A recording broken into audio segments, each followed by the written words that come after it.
Hello everyone, welcome back to this quick tutorial. In today's video, let's learn how to check if Facebook page is running Facebook ads. So first of all, get logged into your Facebook page.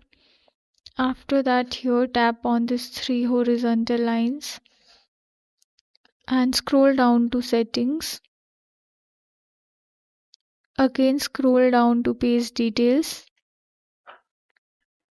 Scroll down and here tap on page transparency. Tap on see all. Here this will show you the ads that are running from this page. So currently here the page is not running any ads. So here you can go and tap go to ad library.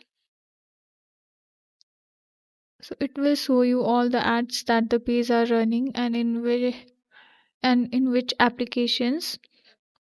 So from here you can check and go to more details where the ads are running. I hope this video will help you out. Thanks for watching.